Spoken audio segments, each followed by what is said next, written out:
Trevor. I've been skateboarding for just a few weeks.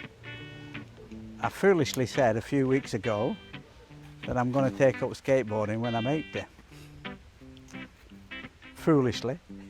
Basically, I just thought it was something to do. My son has been skateboarding for 50 years. I've never been on a skateboard until a few weeks ago.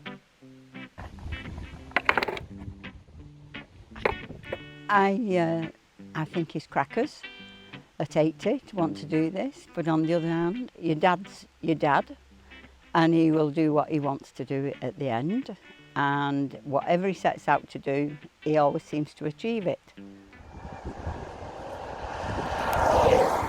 So my dad has decided to skateboard at the age of 80.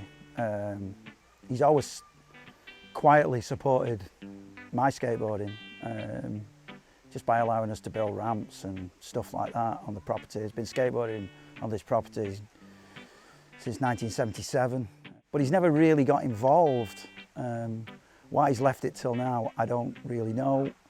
Possibly the fact that people's perception of what skateboarding is has changed.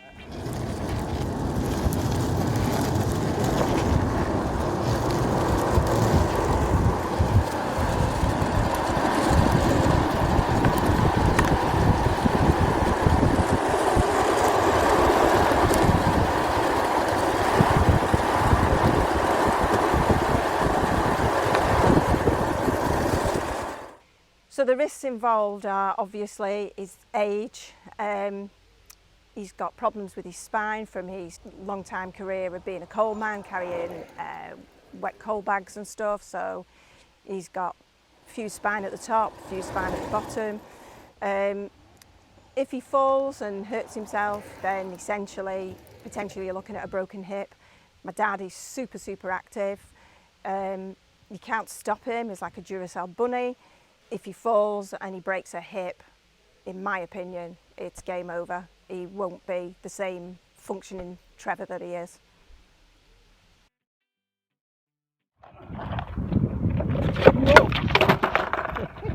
You okay? Yeah. Your wrist guards did the job again. Yeah, the risk might be a bit substantial, but I feel like it's his choice.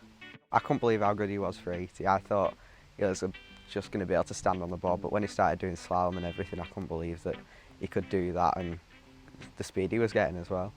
So, my granddad skateboarding at 80 years old, or learning to skateboard at 80 years old. How do I feel about that? Is it not just the coolest thing ever? I think it's a lot about living your days and not just saying no to everything. I mean, I know other family members would think differently, but yeah, I think he tries to ignore it, and so do I. You know, accidents do happen, no matter how good you are or how careful you are. At some point you're going to go down, and that's worrisome. Yeah, he's done snowboarding in the past, but with snowboarding you've got to make a big effort and commitment to go somewhere, to go snowboarding. Skateboarding, you just got to open your front door and there you go, you're away. Yeah, I thought it was great yesterday. A great sense of speed. May not have looked it, but it felt quite quick. Yeah, I suppose at my age I can't afford to bust a hip or whatever, but I think I'm fairly competent to avoid a serious accident.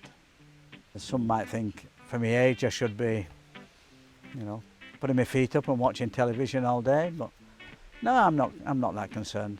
I think I get this one chance to do it and I've done it.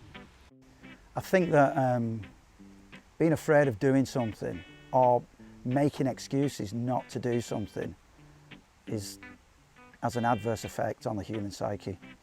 You know, I think you should, it's the pain and the humility of not being able to do something that makes it more worthwhile, and it's nearly always worthwhile suffering and going through that. You know, unfortunately skateboarding is intrinsically dangerous, but that's why we like it, right? In your opinion, Is he brave or is he foolish? Brave. I don't think he's ever been foolish.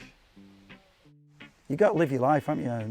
And you know, I look at my dad and I look at some of his friends, and they're winding down, understandably winding down. And I don't think my dad's quite ready to do that just yet. I'd like to learn how to stop, because I've not learned that yet. I'm still just coasting along and jumping off. But yeah, I think that would be an ambition, to go faster and stop quicker.